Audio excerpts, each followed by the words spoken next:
Once again welcome back to my YouTube channel NK junction physics classes और मैं हूं नीलेश जायसवाल। आज आपके लिए फिर से एक बार पुनः लेकर आया हूं क्लास 11th की फिजिक्स का जो टॉपिक है सार्थक अंक सिग्निफिकेंट नंबर।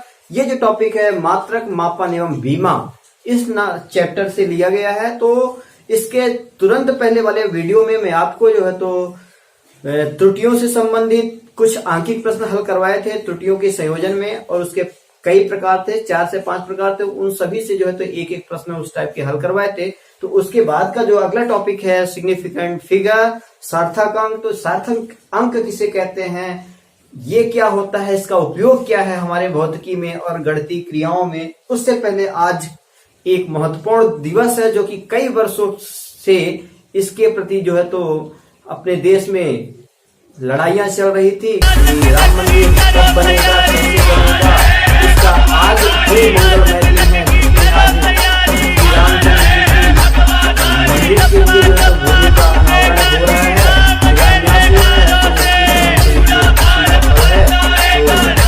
रामचंद्र की जय। और शुरुआत करते हैं आज की टॉपिक का ये नया टॉपिक सार्थक अंक। तो सार्थक अंक किसे कहते हैं, इसके पहले इसको बताने से पहले मैं चालू करना चाहता हूं कि इसकी उपयोगिता क्या है आगे मैथमेटिक्स में और फिजिक्स में। तो सार्थक अंक क्या होते हैं, देखिएगा। सार्थक अंक वो संख्या होती है कि किसी भौतिक राशि को, किसी भी भौतिक यानी जो फिजिकल क्वांटिटी हैं उनके मॉड को यानी परिमाण को व्यक्त करने के लिए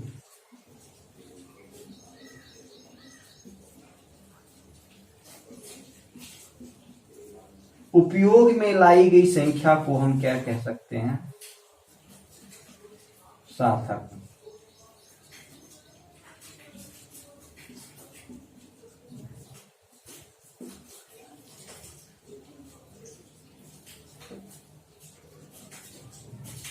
एक बार फिर पुनः देख लेते हैं कि किसी भी भौतिक राशि के परिमाण को व्यक्त करने के लिए जितने अंकों की संख्या को हम उपयोग में लाते हैं उसी को हम क्या कह सकते हैं, सार्थक अंक। जैसे ले लिए 1.364 या 3.04 या 440। इस तरह से जितने भी अंक हम ले रहे हैं किसी भी परिमाण को व्यक्त करने के लिए, किसी संख्या को ही हम कहते हैं सार्थक अंक।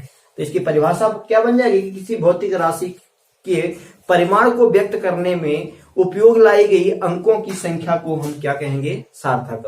तो अब ये सार्थक अंक के कई सारे नियम है कि हम कितने अंक कब लेंगे, क्यों लेंगे और कैसे लेंगे, कितने अंकों को शामिल किया जाएगा, इन सब बातों का हम विश्लेषण करेंगे नियम के अनुसार। यानी पहले दूसरे ऐसे नियम जो है तो बारी बारी से आपको बताते जाएंगे उसके उदाहरण सहित। तो देखते हैं, चालू करते हैं इसका पहला नियम।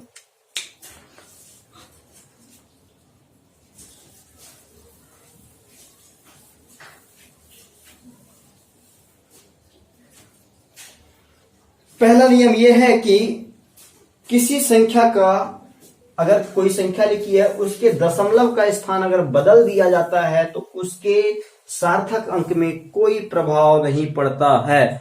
अर्थात क्या लिख देते हैं कि अगर 13.42 या 1.342 एक संख्या ये लिखी, एक संख्या ये लिखी है, अगर दोनों में से केवल अंक बराबर होने चाहिए, 4 अंक इधर भी है 4 अंक इधर भी है, केवल दशमलव का स्थान परिवर्तन करने पर इसके सार्थक अंकों में कोई परिवर्तन नहीं होता है। यानी सार्थक अंक इसमें कितने हो जाएंगे, 4 और इसमें भी 4 हो जाएंगे। यानी पहला नियम ये हुआ कि किसी भी संख्या में दशमलव का स्थान परिवर्तित कर देने पर उसके सार्थक अंकों में कोई प्रभाव नहीं पड़ता। ये हो गया उसका पहला एग्जाम्पल, ठीक है। इसके बाद दूसरा नियम ये कहता है कि दो अशून्य संख्या के, कोई भी दो अशून्य संख्या के बीच समस्त शून्य सार्थक अंक माने जाते हैं। एग्जाम्पल ले लेते हैं, 143001 23506। ये पहला अंक ले लिए, ये दूसरा अंक ले लिए। तो दो अशून्य संख्या, ये मान लेते हैं दो अशून्य संख्या होगी अलग अलग, यहां पर ये और ये दो अशून्य संख्या। इन दोनों अशून्य संख्या के बीच में जितने भी शून्य होंगे उन सभी को सार्थक अंक में गिना जाता है। मतलब इसमें सार्थक अंकों की संख्या 3 3 6 आ जाएगी। सार्थक अंकों की संख्या 6 और इसमें कितनी आ जाएगी 5। ये था दूसरा नियम। इसके बाद तीसरा नियम,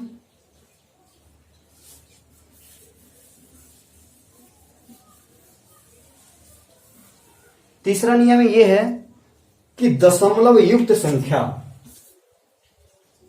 तीसरा नियम है कि दशमलव युक्त संख्या अगर मतलब उस संख्या में अगर दशमलव आ रही है तो उस संख्या के बाईं ओर के सभी शून्य सार्थक अंक नहीं माने जाते, जबकि दशमलव युक्त संख्या में दाईं ओर के सभी शून्य सार्थक अंक माने जाते हैं। तो एग्जाम्पल ले लेते हैं पहला, कि जैसे लिख दिया गया 0.002, ये पहला एग्जाम्पल हो गया। दूसरा 1.4500, ये। तो अब एक संख्या ये होगी, दूसरी संख्या ये होगी। तो इस संख्या में अशून्य अगर दशमलव युक्त संख्या, दोनों क्या है, ये जो तीसरा नियम है दशमलव युक्त संख्या के लिए है कि किसी भी संख्या में अगर दशमलव है तो उस संख्या में उस संख्या के बाईं ओर के सभी शून्य सार्थक अंक में नहीं माने जाते। मतलब इसमें सार्थक अंकों की संख्या कितनी आ जाएगी 1।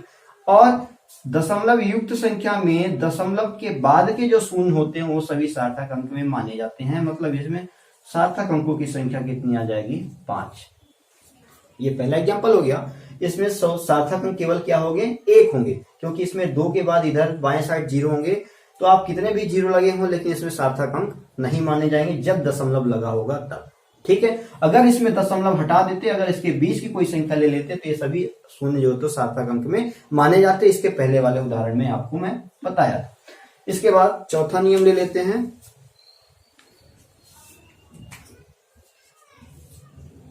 चौथा नियम यह है कि किसी भी अशून्य संख्या के बाद,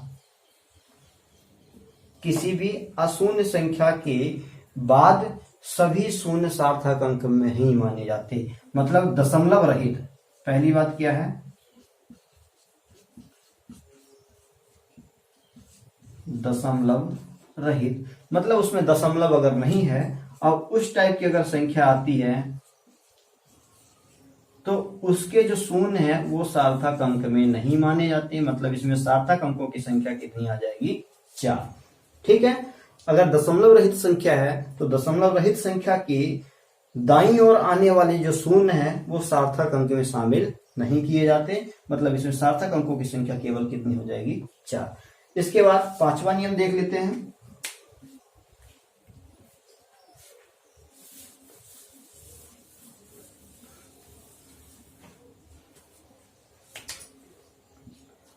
पांचवा नियम यह है कि किसी भी सार्थक अंकों के लिए अगर कोई संख्या की हम यूनिट चेंज कर रहे हैं, यानी उसकी जो राशि है वो निर्धारित है पहले से दिशा और परिमाण के माध्यम से। जैसे लिया है 4 किलोमीटर,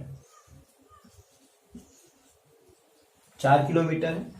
अब इसी को हम चेंज कर दे रहे हैं, अगर पहले से यूनिट दी है उसी को हम अगर बदल रहे हैं, अगर हम इसको हम 4000 मीटर कर दे रहे हैं, ठीक है, तो इन दोनों में जो सार्थक अंकों की संख्या होगी वो एक ही होगी। क्योंकि ये यूनिट 4 किलोमीटर दी थी तो यहाँ पे सार्थक अंकों की संख्या 1 है। अब इसी राशि को हम बदल दिए 4000 मीटर में, तो यहाँ पर भी सार्थक अंकों की संख्या को हम एक ही पढ़ेंगे, एक ही मानेंगे।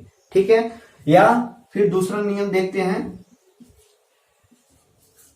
अगर कोई राशि पहले से 3000 सेंटीमीटर में लिखी है, अगर यानी यूनिट के साथ दिया है, मीटर में, सेंटीमीटर में, किलोमीटर में, किलोग्राम में, ग्राम में, तो अगर इस तरह से राशि जो है यूनिट में अगर दी है तो उसमें सभी शून्य जो तो सार्थक अंक माने जाएंगे। मतलब यहाँ पे 3000 जो सेंटीमीटर दिया है तो इसमें सार्थक अंकों की संख्या कितनी हो जाएगी 4 होगी। अगर यूनिट में दी है तो, यानी उसकी इकाई दी है तब जो है तो सभी शून्य सार्थक अंक में माने जाएंगे। या किसी यूनिट को अगर हम बार बार बदल रहे हैं, मीटर से सेंटीमीटर से किलोमीटर में, या तो इस तरह से जो उसको बदलेंगे तो उसमें जो शुरू में मात्रक की संख्या रही होगी सार्थक अंकों की उसकी संख्या वही रहेगी, आप चाहे उसको कितने भी यूनिट में हम बदलते जाए। एक और अंतिम जो नियम है, छठवां नियम यह है कि किसी भी संख्या के अगर घातांकों के रूप में 10 की घातांकों के रूप में अगर कोई संख्या है तो उसके 10 को हम सार्थक अंक में नहीं मानते हैं। मतलब लिखा हैगा 1.42 गुणे 10 की घात 5। ये पहला एग्जाम्पल ले लिए। दूसरा एग्जाम्पल ये ले लेते हैं कि 142 गुणे 10 की घात 6। तो यहाँ पर जो 10 की घात 5 है, 10 की घात 6 है, इसको हम सार्थक अंक में नहीं मानते। तो इसमें पहले वाले में सार्थक अंकों की संख्या 3 आ जाएगी और दूसरे वाले में भी सार्थक अंकों की संख्या 3 आ जाएगी। मतलब 10 की घात में जो है इन संख्याओं को हम सार्थक अंक में नहीं मानते हैं। तो इस तरह से ये हो गए सार्थक अंक से संबंधित 5-6 नियम हो गए। तो सार्थक अंक हम कब लेंगे, कैसे लेंगे, अब इनका उपयोग कहाँ पे है? तो सार्थक अंक का उपयोग ये होता है गणितीय रूप में या भौतिकी में कि हम जितना ज्यादा मापन, जितने ज्यादा सार्थक अंकों की संख्या होती है वह मान सबसे ज्यादा शुद्ध होता है। मतलब कहने का कि अगर हम एक मान ले लिए 4 सेंटीमीटर, दूसरा मान ले लिए 4.0 सेंटीमीटर, तीसरा मान ले लिए 4.00 सेंटीमीटर और 4.000 सेंटीमीटर। तो यहाँ पर ये 4 प्रकार के सार्थक अंक दिए हैं। तो सबसे ज्यादा जो शुद्ध मान होगा वो 4.000 सेंटीमीटर। क्यों? क्योंकि इस संख्या का मापन जो है तो हमने 4 बार जो है तो मापित किया है। तो इस तरह से 4 बार मापा गया है, इसलिए ये जो संख्या यानी जितना ज्यादा सार्थक अंकों की संख्या होती है वह मान उतना ज्यादा शुद्ध होता है। यानी 4 ये 3 बार 0 ये ज्यादा शुद्ध होगा इन तीनों मान की अपेक्षा। तो इस तरह से इनका उपयोग किया जाता है सार्थक अंकों की महत्ता जो है। तो अगला टॉपिक देखते हैं। इससे सार्थक अंक के बाद जो है तो दूसरा टॉपिक है विमीय सूत्र, डायमेंशनल फॉर्मूला। तो आपको फिजिक्स में डायमेंशनल फॉर्मूला जो है तो बहुत ही इंपॉर्टेंट टॉपिक मिलेगा, क्योंकि इसका उपयोग आप 11th क्लास में, 12th क्लास में और इससे आगे हायर क्लासेस की जो भी आप एजुकेशन करेंगे, फिजिक्स का अगर सब्जेक्ट है तो उसमें डायमेंशनल फॉर्मूला आपको मिलेगा ही मिलेगा और इसका उपयोग भी करना ही पड़ेगा। तो ये बहुत ज्यादा हेल्पफुल रहेगा आपके लिए। तो सबसे अच्छी बात यह है कि आपको इसको गहराई से छोटी छोटी बातें अभी ध्यान से सीखना होगा, समझना होगा, नहीं तो आपको आगे जाके दिक्कत होगी। तो देखिएगा डायमेंशनल फॉर्मूला क्या होता है, विमीय सूत्र। तो विमीय सूत्र को जानने के लिए इससे पहले आपको जानना पड़ेगा मात्रक एवं मापन में, जो शुरू में मैं बताया था कि 2 प्रकार के भौतिक राशियां होती हैं। एक होती है मूल राशियां और दूसरी होती है व्युत्पन्न राशियां। मूल राशियों को व्यक्त करने के लिए मूल मात्रक की जरूरत थी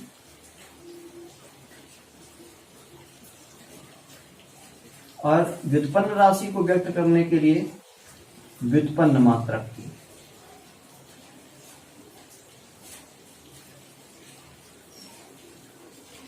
तो मूल राशियों को व्यक्त करने के लिए मूल मात्रकों की आवश्यकता हुई थी और व्युत्पन्न राशि को व्यक्त करने के लिए व्युत्पन्न मात्रक को।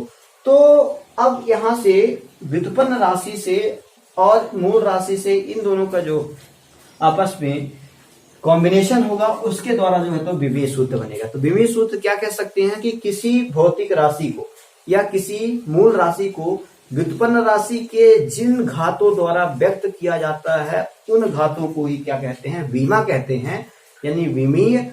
और विमा जो किसी भी राशि के संबंध को दर्शाता है, यानी मूल राशि और व्युत्पन्न राशि के संबंध को दर्शाने वाला जो सूत्र बनता है माफ कीजिएगा, तो मूल राशि और व्युत्पन्न राशि का जो संबंध दर्शाने वाला जो सूत्र हो जाएगा वो कहलाया जाएगा विमीय सूत्र। तो ये कह सकते हैं कि मूल राशि और व्युत्पन्न राशि, मान लेते हैं कि ये m, l और t, ये क्या हो गया, मूल मात्रक हो गए। अब मूल मात्रक के जिन घातों द्वारा अगर हम व्यक्त कर रहे हैं ये इसकी क्या हो जाएंगी, ABC क्या कहला जाएगी, इसकी विमा कहला जाएगी। तो मूल मात्रक हो गए, मूल मात्रक के जिन घातों द्वारा हम व्यक्त कर रहे हैं, मूल मात्रक को यानी व्युत्पन्न मात्रक की सहायता से मूल मात्रकों को जिन घातों द्वारा व्यक्त किया जाता है उन्हें हम क्या कहते हैं, विमा कहते हैं। और इन्हीं दोनों राशियों को संबंध बताने वाले सूत्र को हम क्या कह देंगे, विमीय सूत्र कहते हैं। एग्जाम्पल ले लेते हैं, जैसे हमने क्या बोल दिया, क्षेत्रफल। तो क्षेत्रफल क्या हो गया, ये व्युत्पन्न राशि है, इसको हम तोड़ सकते हैं क्योंकि लंबाई गुणे चौड़ाई में, ये तोड़ दिए तो लंबाई को L से डिनोट कर दिए, चौड़ाई भी एक तरह से लंबाई है, इसको भी L से हम रख लिए, तो ये क्या हो जाएगा, L स्क्वायर। ठीक है, तो ये क्षेत्रफल जो आया, तो क्षेत्रफल को हम किसमें व्यक्त कर रहे हैं, ये हो गया मूल मात्रक मीटर, यानी इसको हम जब मापेंगे, यानी ये जो लंबाई है तो ये क्या है, 2 घात के रूप में आ गई। तो ये जो लंबाई है 2 घात के रूप में आ गई, यानी इसकी जो बीमा हो गई, लंबाई क्षेत्रफल की जो बीमा हो गई वो क्या है, 2, यानी इसकी ये बीमा क्या कहलाएगी, बीमा। अब इसमें जो चीजें अनुपस्थित रहती हैं, जैसे m अनुपस्थित है, l की घात 2, t की घात 0, तो ये सूत्र जो दर्शा दिया, इसी को बोल दिए विमीय सूत्र। तो मूल राशि और व्युत्पन्न राशि के संबंध को दर्शाने वाले सूत्र को ही क्या कहेंगे, विमीय सूत्र। अब इससे संबंधित 2-3 नियम है कि हम मूल राशि को और व्युत्पन्न राशि के सूत्र को किस किस रूप में लिख सकते हैं, उसके क्या नियम है, उससे संबंधित 2-3 पॉइंट हैं, तो देखते हैं। पहला,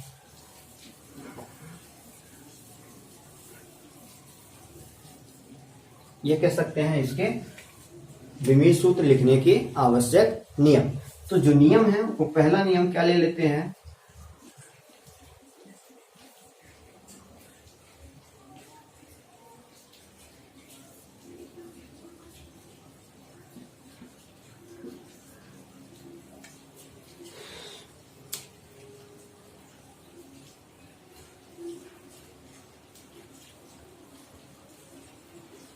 कि किसी भौतिक राशि को पहली बात उसे बिग ब्रैकेट में, यानी बड़े ब्रैकेट में लिखना चाहिए। यानी विमीय सूत्र जो हो गया वो पहला नियम ये होगा कि उसको हम क्या रखेंगे, बड़े ब्रैकेट में रखेंगे। दूसरा नियम ये कहता है कि मूल मात्रकों को कैपिटल लेटर में, इस तरह से जो अलग अलग ये द्रव्यमान, लंबाई, समय और ये धारा को जो व्यक्त करेंगे एम्पियर में, तो इस तरह से जो मूल मात्रक होंगे उनको हम कैपिटल लेटर में लिखेंगे, और जो व्युत्पन्न मात्रक होंगे उनको स्मॉल लेटर में घातांकों के रूप में लिखा जाता है। ये दूसरा नियम हो गया। तीसरा नियम,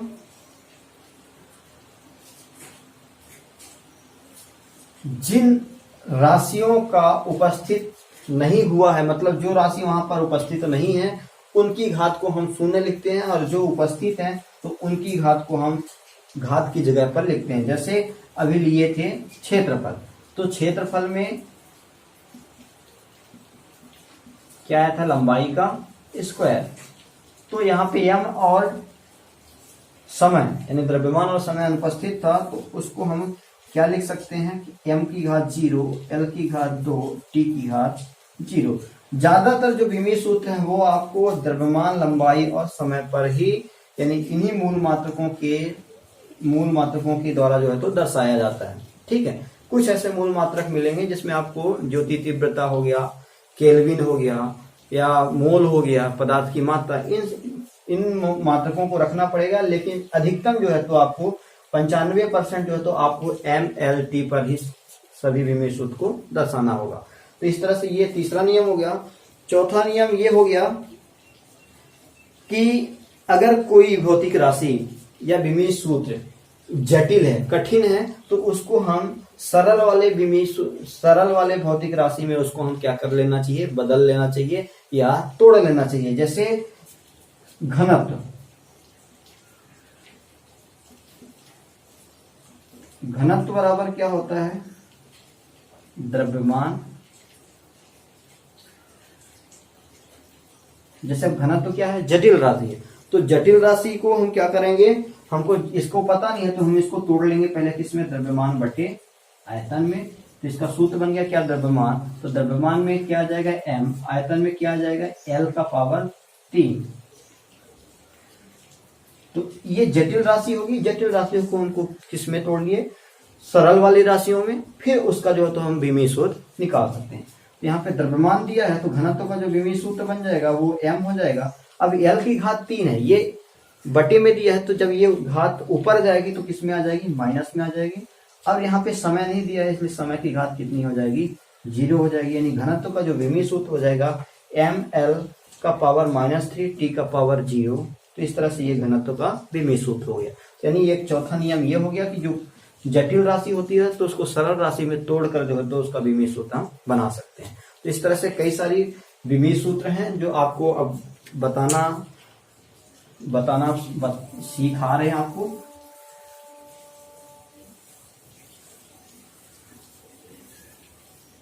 तो इस तरह से आप जो है तो टेबल बना लीजिएगा। पहले क्या लिख सकते हैं, भौतिक राशि,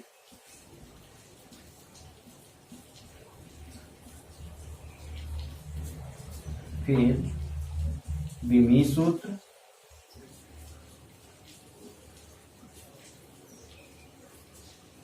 इसके बाद मात्रक। तो इस तरह से 3 टेबल बना लीजिएगा। उन 3 टेबल में बारी बारी से जो है तो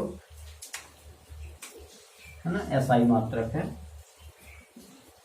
अगर पहला ले लिए लंबाई, तो लंबाई को किससे दर्शाएंगे, एल से। तो इसका विमीय सूत्र क्या बन जाएगा, एल, और इसका मात्रक क्या हो जाएगा, मीटर। ठीक है। अगर दूसरा ले लेते हैं तो लंबाई और चौड़ाई दोनों का यही होगा, लंबाई और चौड़ाई दोनों का यही होगा। दूसरा अगर क्षेत्रफल ले लेते हैं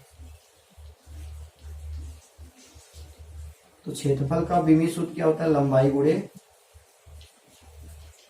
चौड़ाई।